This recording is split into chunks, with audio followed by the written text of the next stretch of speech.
Saúdo a todos com a graça e a paz que vem do nosso Senhor Jesus. Amém. Meus queridos e amados, abramos as nossas Bíblias no livro do Gênesis, primeiro livro da Escritura, capítulo de número 3. Gênesis, capítulo 3.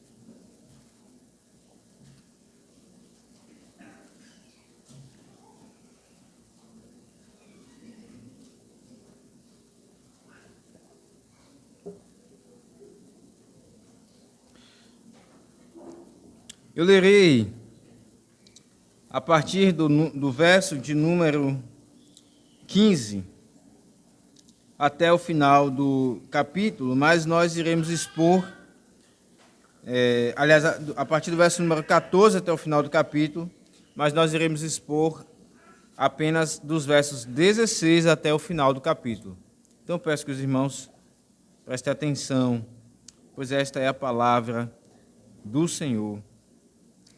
Então o Senhor Deus disse à serpente: visto que isso fizeste, maldita és entre todos os animais domésticos e o és entre todos os animais selváticos. Rastejarás sobre o teu ventre e comerás pó todos os dias da tua vida. Porei inimizade entre ti e a mulher, entre a tua descendência e o teu descendente, e o seu descendente. Este te ferirá a cabeça, e tu lhe ferirás o calcanhar. E a mulher diz: multiplicarei sobremodo os sofrimentos da tua gravidez. Em meio de dores darás à luz filhos. O teu desejo será para o teu marido, e ele te governará. E a Adão diz: visto que atendeste à voz de tua mulher e comeste da árvore que eu te ordenara, não comesses. Maldita é a terra por tua causa. Em fadigas obterás dela o sustento durante os dias de tua vida. Ela produzirá também cardos e abrolhos, e tu comerás a erva do campo. No suor do rosto comerás o teu pão, até que tornes a terra, pois dela foste formado, porque tu és pó, e ao pó tornarás. E deu o homem o nome de Eva, a sua mulher, por ser a mãe de todos os seres humanos. Fez o Senhor Deus vestimentas de peles para Adão e sua mulher, e os vestiu. Então disse o Senhor Deus: eis que o homem se tornou como um de nós, conhecedor do bem e do mal.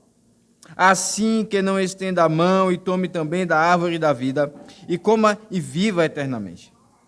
O Senhor Deus, por isso, o lançou fora do jardim do Éden, a fim de lavrar a terra de que fora tomado. E expulso o homem, colocou querubins ao oriente do jardim do Éden, e o refugir de uma espada que se revolvia, para guardar o caminho da árvore da vida. Amém. Mais uma vez, meus queridos, oremos ao nosso Deus, bondoso Deus e Pai, diante de tão grande texto, diante de tão grande graça, misericórdia. Ó Senhor, abençoe-nos. Fale com todos nós aqui. Faça com que contemplemos a maravilha da tua misericórdia neste juízo. Ó Senhor, constrange-nos. Ó Senhor, move-nos, muda a nossa mentalidade à medida que somos expostos a esse texto, em que ele também é exposto a nós. E que o Senhor não somente santifique o teu povo, fortaleça os corações, mas também regenere aqueles que aqui, porventura, não conhecerem a tua misericórdia em Cristo Jesus. Assim é que nós te oramos, em nome dele. Amém. Quando você viu alguma pessoa fazendo alguma coisa de mal, de injusta,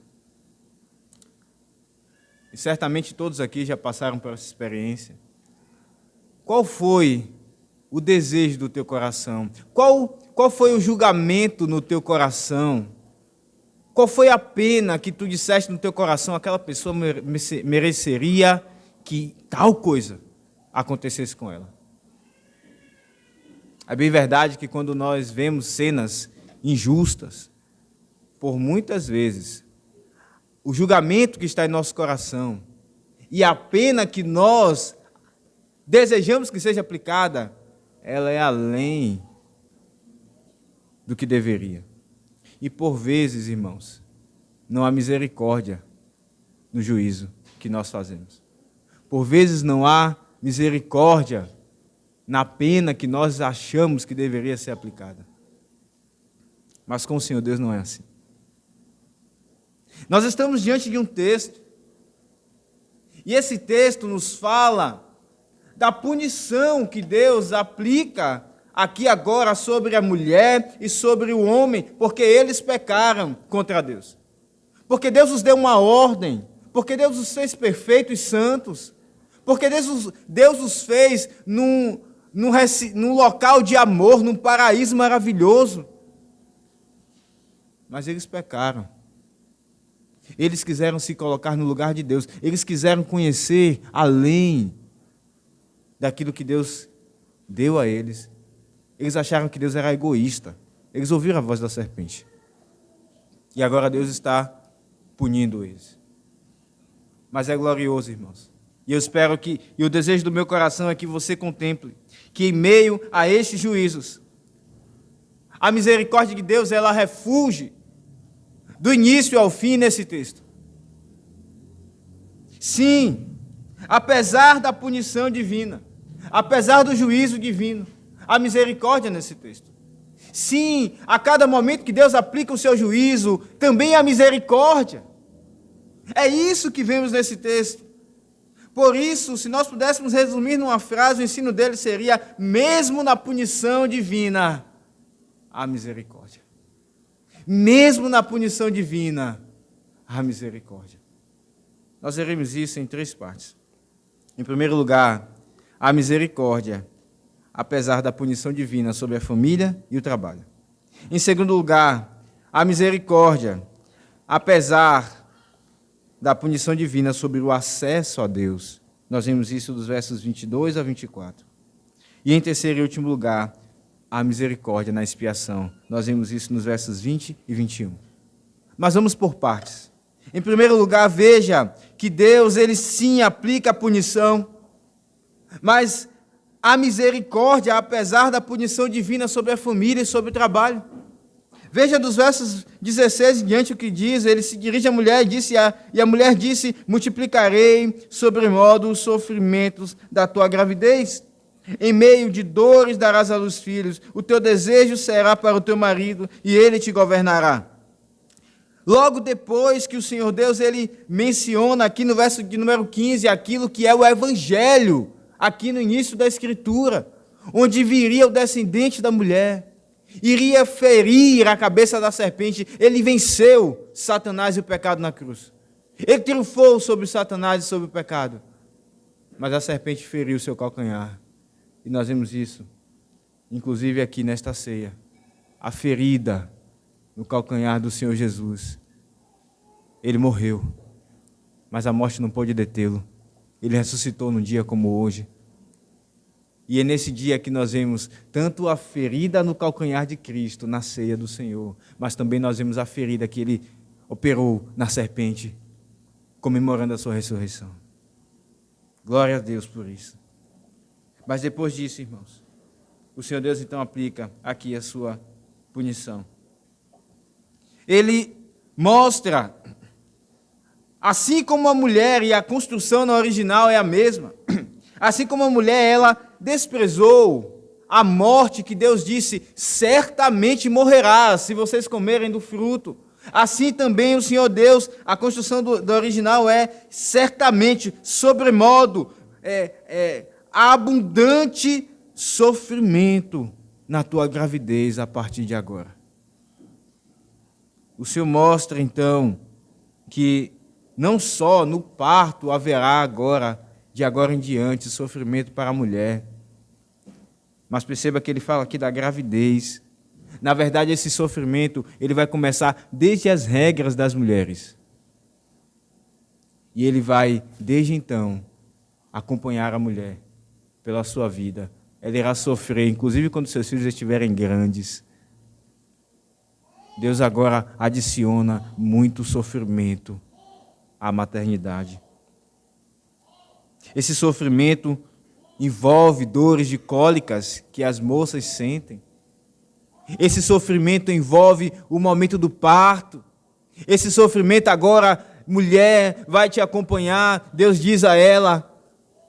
Inclusive nos nossos dias, quando algumas optam pela cesariana, elas não conseguem se livrar da dor, desta punição. O que elas conseguem é postergar a dor, porque elas irão sentir dor quando se abaixarem para pegar alguma coisa. Elas sentirão dor quando o seu útero estiver cicatrizando lá no interior. Os sofrimentos serão multiplicados na gravidez.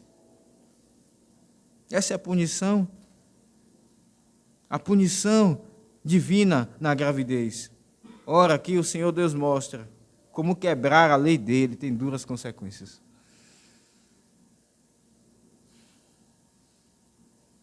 Não desprezamos aqui o sofrimento da mulher de fato. Não é que não devamos ter misericórdia.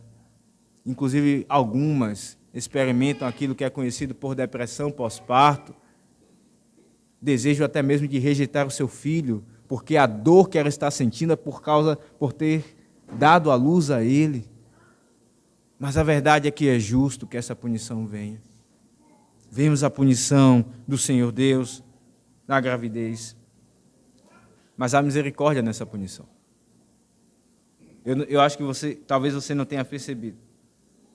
Mas o Senhor não diz que ela não terá filhos. Ele diz, eu multiplicarei sobremodo os teus sofrimentos, mas tu engravidarás e tu terás filhos. A misericórdia na punição. E nós vemos o próprio Senhor Jesus falando que a mulher, ela tem dores, mas quando ela vê o seu filho, ela se esquece dessas dores. É como se ela nunca tivesse sentido a dor do parto. Tamanha a gratidão, a gratificação por tê-lo. Sim, a punição, mas a misericórdia, ela é muito grande nessa punição.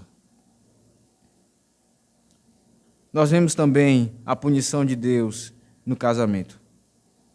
O Senhor Deus não apenas nos mostra a punição na gravidez, na maternidade, mas também a punição no casamento. Ele diz no verso 16 ainda, o teu desejo será para o teu marido e ele te governará.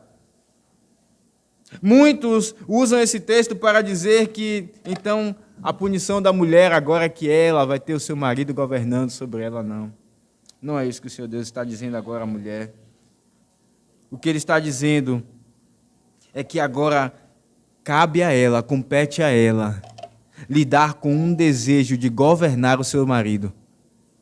Ele está dizendo, mulher, vai te acompanhar agora um desejo de ir contra o teu marido. Por isso, uma tradução mais fiel seria, o teu desejo será contra o teu marido, e ele te governará. Vai acompanhar isso. A vida dela vai ser assim. De agora em diante, ela vai lidar com esse desejo. Ela tem essa responsabilidade. Esse texto ele é paralelo a Gênesis 4:7. Quando Deus disse a Caim, é a mesma estrutura, se todavia procederes mal, eis que o pecado te as porta, o seu desejo será contra ti. Aqui o tradutor traduz contra ti, mas a ti cumpre dominá-lo, a ti cumpre lidar com ele. A mulher terá agora um desejo, é isso que Deus está dizendo para ela, de querer governar o seu marido. Foi o que ela fez quando ela estava lidando com a serpente. Tomou o fruto, comeu e deu ao seu marido. Mas onde está a misericórdia? A misericórdia está em que Deus, apesar de tudo isso, Ele irá manter casamentos. Ele irá manter famílias. E você, na sua experiência, em nossos dias, nós percebemos que, apesar do pecado, nós ainda vemos famílias de ímpios sendo sustentadas pelo Senhor. O desejo, a misericórdia está em que Deus irá prover para a mulher, a despeito do seu desejo de querer governar o seu marido, um homem que a proteja, um homem que cuide dela. Sim, a punição, mas a misericórdia nessa punição. Mas não há apenas palavras direcionadas para a mulher. O texto continua, Deus está falando agora com Adão, veja no versículo número 17. Visto que atendeste à voz de tua mulher, e comeste da árvore que eu te ordenara não comesses, maldita é a terra por tua causa, em fadigas obterás dela sustento durante os dias de tua vida. Ele recebe agora, então, a punição divina no trabalho. Deus não acreditou na desculpa que Adão deu. Deus chama Adão à responsabilidade e diz: Adão, é como se ele dissesse: Adão, tu jogasse a culpa na tua mulher e em mim, que te dei a mulher, dizendo que foi a mulher que deu o fruto e então você comeu. Mas visto que tu atendeste a voz de tua mulher e não atendeste a minha, é como se Deus estivesse dizendo assim para ele: você escolheu atender a voz de tua mulher e você não quis atender a minha voz. E por que você fez isso? Maldita, e comeste então da árvore que eu te ordenara no começo. Maldita é a terra por tua causa. Deus lança agora então a punição sobre o trabalho. Ele responsabiliza Adão.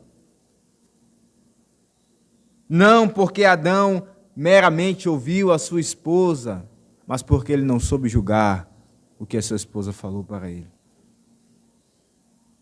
Não teve a lei de Deus como crivo. Então Deus agora lança uma punição.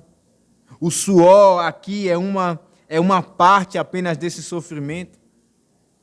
A labor agora, da mesma maneira que a mulher iria ter sofrimentos ao lidar com a gravidez, era uma luta ingente que agora ela vai lidar. Da mesma maneira, ele terá fadigas, é a mesma palavra aqui, sofrimentos, uma luta com a terra para dela obter o sustento. Adão, terás agora uma luta. Tu irás sofrer, tu irás penar, não apenas suor, mas dores, dificuldade, inclusive de arranjar trabalho, dificuldade com salários, dificuldades várias. Mas há uma misericórdia aqui. Deus não diz que ele irá deixar de alimentar o homem. Deus não diz que irá tirar todas as árvores que ele criou e as ervas, irá deixar o homem sem sustento. Não é Adão que faz crescer a erva do campo, é o Senhor. Ele mantém essas ervas crescendo, ele mantém esses frutos crescendo, é ele que irá alimentar Adão. Sim, a punição, mas a misericórdia nessa punição. A misericórdia, então, vemos aqui em primeiro lugar, apesar da punição divina sobre a família e sobre o trabalho. Vemos que espinhos irão nascer. Vemos que, inclusive, quando ele lida com a terra, ele começa a envelhecer e a morrer. E essa é a experiência de muitos. Ao trabalhar, eles percebem que ao longo dos dias os seus corpos não são mais o mesmo. Doenças. A morte, ela não está apenas quando alguém perde o fôlego de vida, mas ela está acompanhando o homem durante toda a sua vida. Ele vive, mas ele está morrendo. E é por isso que Deus diz então, que no suor do teu rosto comerás o teu pão até que tornes a terra, pois dela foste formado, porque tu és pó, e ao pó tornarás. A morte, ela, então, é o selo desta punição sobre o trabalho. Mas a misericórdia, ela está, inclusive quando Cristo diz que todo aquele que morre, todo aquele que, ainda que morra, se crer nele, viverá. Ela não é o selo como que o fim, mas na verdade ela, embora finalize esta vida aqui, ela dá início a algo muito glorioso. É só o início. Nós vemos então a misericórdia apesar da punição divina sobre a família, o trabalho. Mas em segundo lugar, nós vemos a misericórdia apesar da punição divina sobre o acesso a Deus. Sim, veja o que diz nos versos 22 a 24. Então disse Deus, disse o Senhor Deus, eis que o homem se tornou como um de nós, conhecedor do bem e do mal. Assim que não estenda a mão e tome também da árvore da vida e come e viva eternamente. Ora, o Senhor Deus aqui, há um debate, alguns dizem, ora, Deus está ironizando, mas na verdade não. Deus está dizendo, na verdade, Adão, Adão. Aliás, entre a Trindade, ele está dizendo, o homem se tornou como um de nós. Mas Deus não está se igualando a ele como um pecador. Deus continua santo. A diferença é que Deus sabe daquilo que é o mal, não por experimentar. Ele sabe do que é a vida no pecado, não porque ele experimenta o pecado, mas porque ele é o Senhor. E agora o homem conhece o mal em experimentar o que é o afastamento de Deus. Antes ele não sabia o que era isso. Ele era perfeito, ele tinha livre acesso a Deus. Deus vinha na viração do dia para encontrar-se com ele. Havia perfeita comunhão. Não havia nada que impedisse esse acesso. Mas agora ele sabe o que é o pecado. E então, diante disso, diante de tal realidade, é que Deus então manifesta inclusive a sua misericórdia. Talvez você olhe para esse texto e diga, mas onde é que está? Deus está expulsando o homem do jardim? Como a misericórdia aqui? Ora, meus queridos, depois que Adão manifesta a sua fé, e nós já iremos ver esta parte, depois que Adão manifesta a sua fé, o Senhor então sabe que agora ele é um crente. Mas ainda assim Adão é expulso com sua esposa do jardim. Há aqui então uma disciplina de Deus, há um afastamento, mas esse afastamento é temporário. Deus então disciplina temporariamente aqueles que ele ama. Lá em Isaías 59 nós vemos Deus falando ao seu povo, não a ímpios. Ele diz, não está encurtado o meu braço, não está surdo os meus ouvidos, mas os vossos pecados é que fazem separação, causam afastamento, expulsam vocês da minha presença. Em outras palavras. Mas lá em Apocalipse 22, eu peço que você abra lá. Apocalipse 22.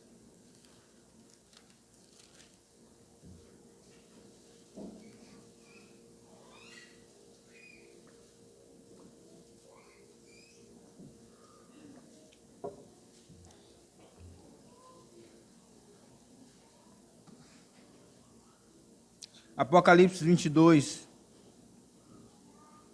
no verso 14 diz, bem-aventurados aqueles que lavam as suas vestiduras no sangue do Cordeiro, para que lhes assista o direito à árvore da vida e entrem, não mais no jardim, mas agora na cidade pelas portas.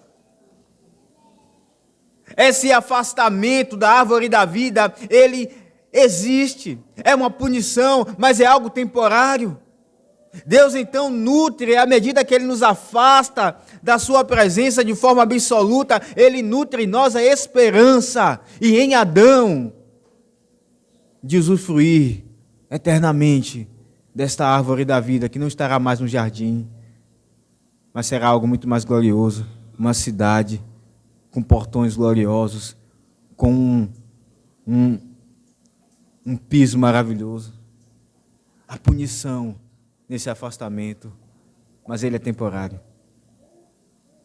A misericórdia, ela é muito maior. E não é exatamente acerca dessa misericórdia que Deus fala lá também em Hebreus 12, abra sua Bíblia. Hebreus capítulo 12, versos 6 a 8.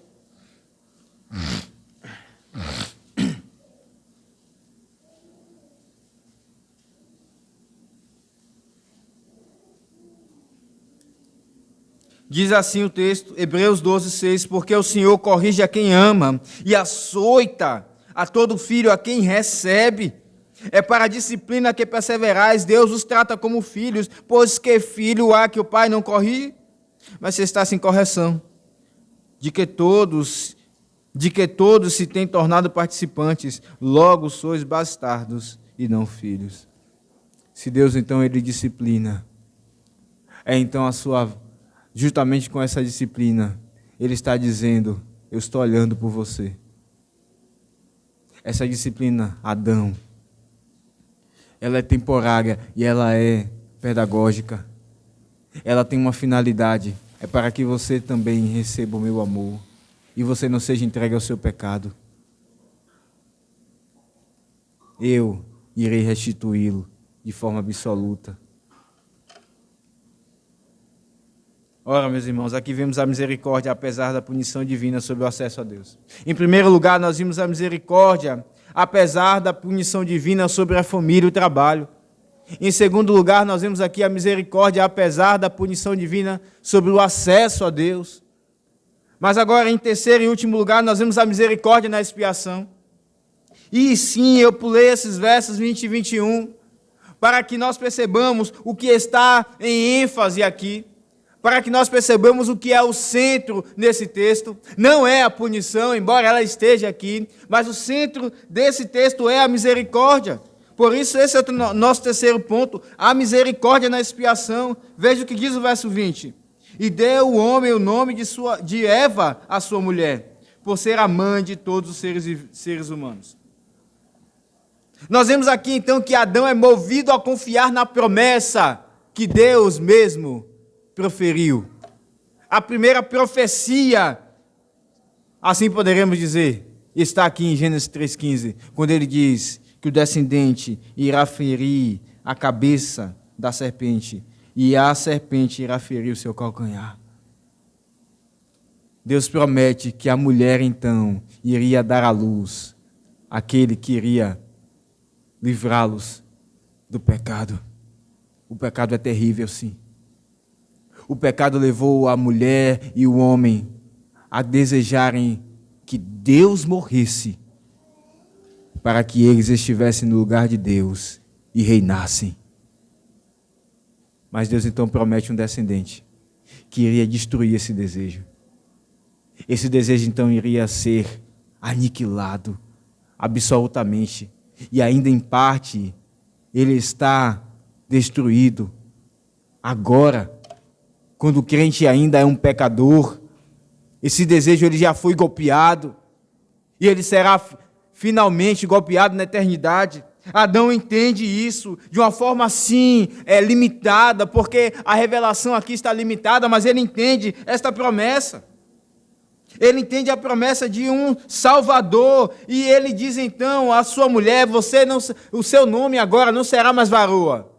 Ele deu o nome à sua mulher de varoa, em Gênesis 2, 23. Mas agora ele a chama de Eva. E o que significa Eva? A mãe dos que vivem. A mãe de todos os seres viventes. Sim, foi dela que veio toda a humanidade.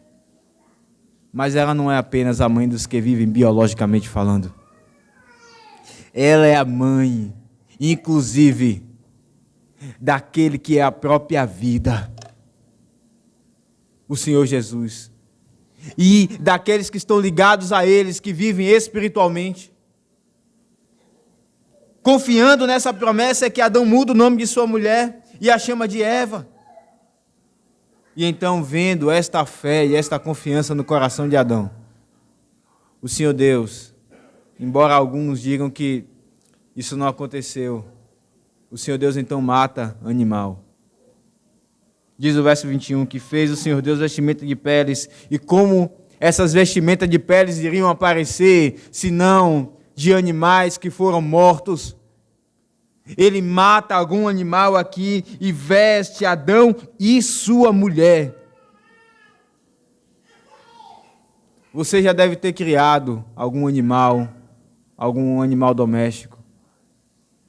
E talvez você tenha passado pela experiência de ter que levá-lo a algum local para socorrê-lo, e o animal não resistiu, ele morreu. Adão e Eva veem o Senhor Deus pegando o animal que não tem nada a ver com aquilo que eles fizeram. Uma vida inocente. E ele mata esse animal e o sangue é derramado. Era exatamente isso que iria acontecer na cruz. Aquilo que está representado nesta mesa. Uma vida inocente seria morta por causa de pecadores como eu e você. Isso se chama expiação. Um sangue inocente sendo derramado. É isso que Deus faz. Ora, meus queridos, a misericórdia está aqui. A punição não é o final. O juízo não é o final de tudo. Nós vemos a punição, a misericórdia, apesar da punição, sobre a família e o trabalho, em primeiro lugar. Nós vemos a punição, a misericórdia, apesar da punição, sobre o acesso a Deus. E nós vemos, em terceiro lugar, a misericórdia de Deus na expiação. Que lições! Esse texto tão conhecido, que certamente a grande maioria que já ouviu, tem para nos ensinar. Em primeiro lugar, irmãs, cuidado com o engano do egoísmo vestido de amor. Aquilo que alguns chamam de feminismo. É o engano do egoísmo vestido de amor. É a serpente ainda falando: não, olhe para o seu corpo, olhe para a sua juventude. Você irá estragar a sua juventude tendo filhos? Você irá interromper a sua carreira profissional? Você tem uma mente brilhante. Não é isso que as jovens ouvem nas escolas e faculdades? Locais feitos não para ensinar o conhecimento técnico, mas para doutrinar de forma antibíblica as pessoas que ali estão. Não destrua a sua vida. Tenha amor próprio. Este é o engano da serpente. A serpente, Satanás ainda continua falando hoje.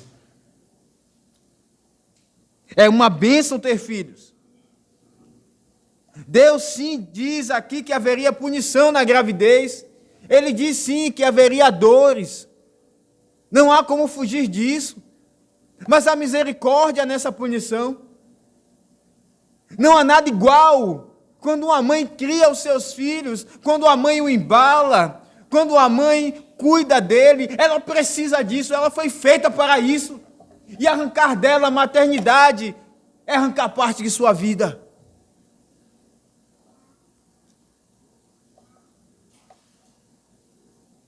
Mulheres, vocês têm a oportunidade de fazer diferente do que vocês fizeram em Eva quando estava no Éden. Abra sua Bíblia lá em 1 Timóteo 2,15.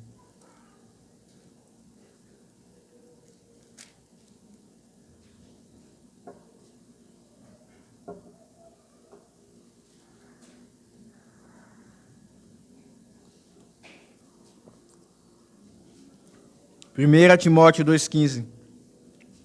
O apóstolo Paulo diz: todavia será preservada através de sua missão de mãe, se ela permanecer em fé e amor e santificação com bom senso. Não, o apóstolo Paulo não está dizendo que o fato de ser mãe irá comprar a salvação, porque ele diz, se ela permanecer em fé, amor, santificação, tudo isso vem de Deus. Mas o que o apóstolo Paulo está dizendo é que vocês, mulheres, têm a chance agora de fazer diferente do que foi feito no Éden. No Éden, a mulher colocou a humanidade toda a perder. O pecado entrou no mundo quando ela tomou a frente de seu esposo. E então, ela quis dialogar com a serpente. E ela comeu do fruto e deu a ele. É daí que vem toda a desgraça na humanidade.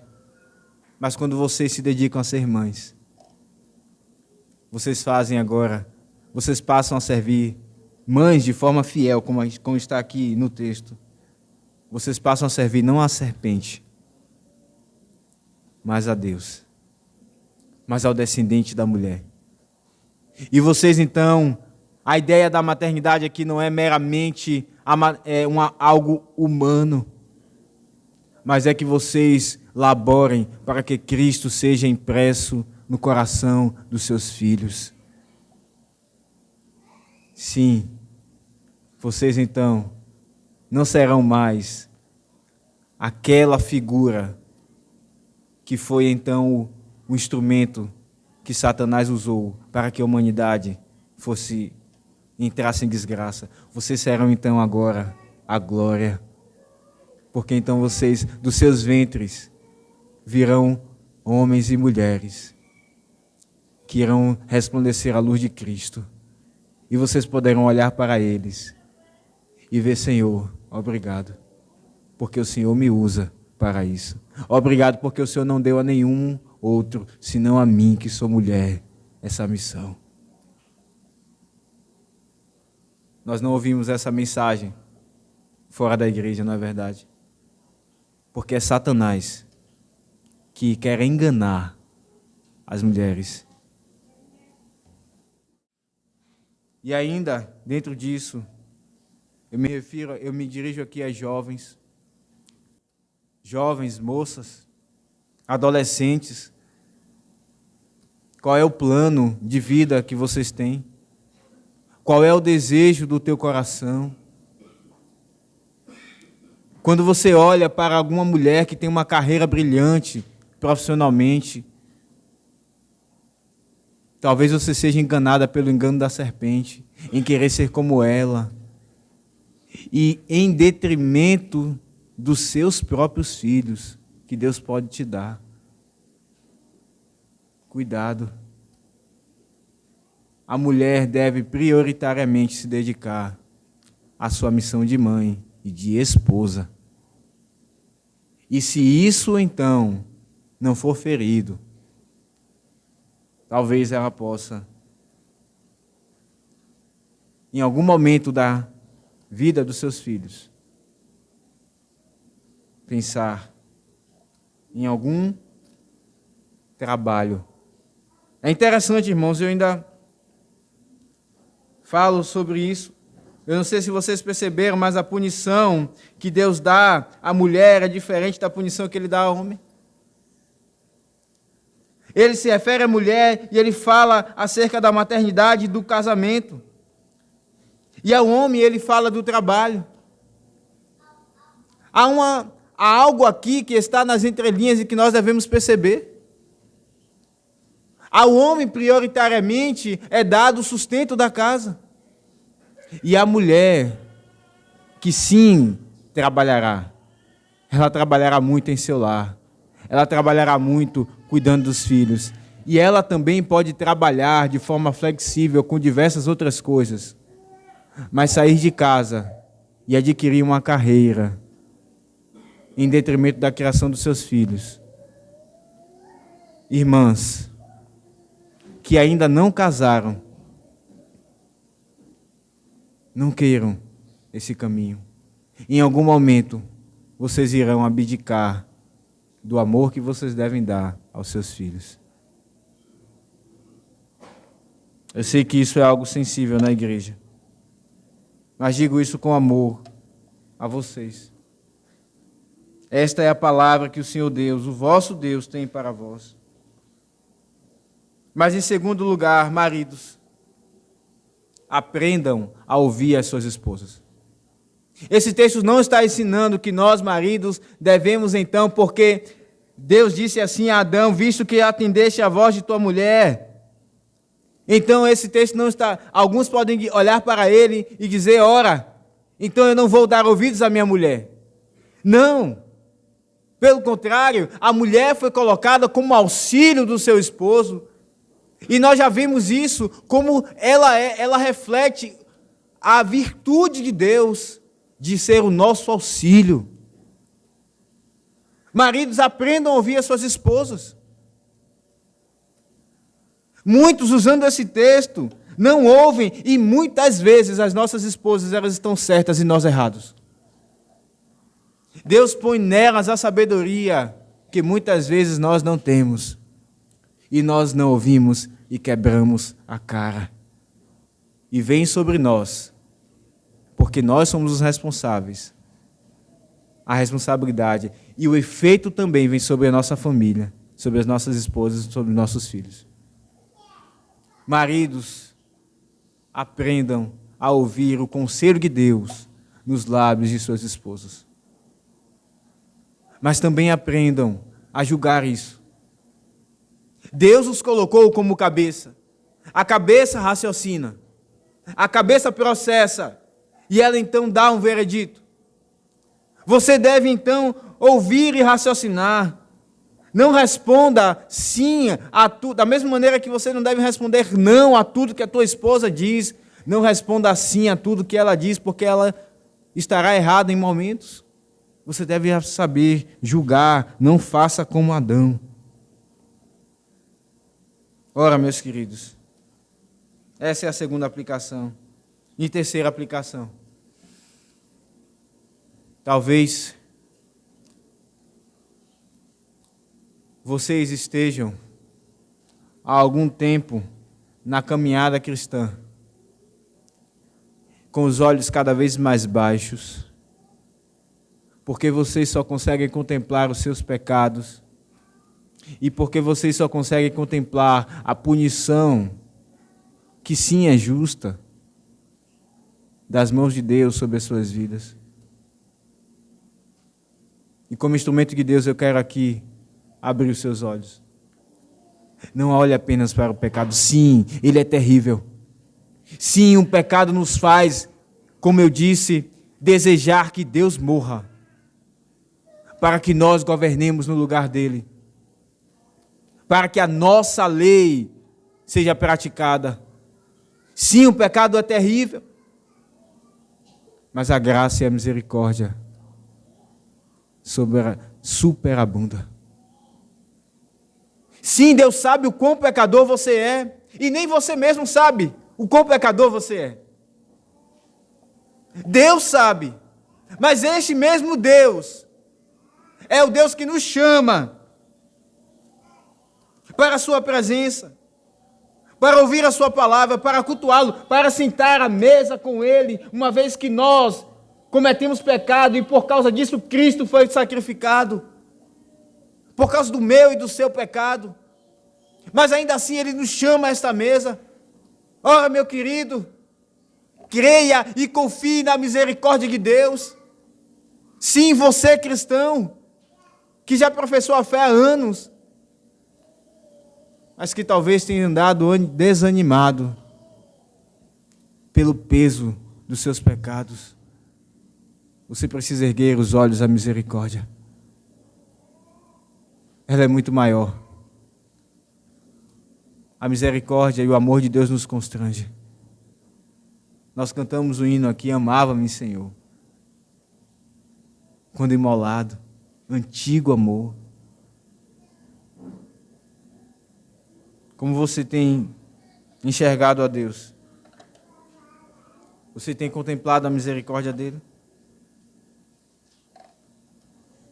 Ora, irmãos, eu finalizo esse sermão com o texto de Lucas 23. Eu peço que você abra em Lucas, capítulo 23.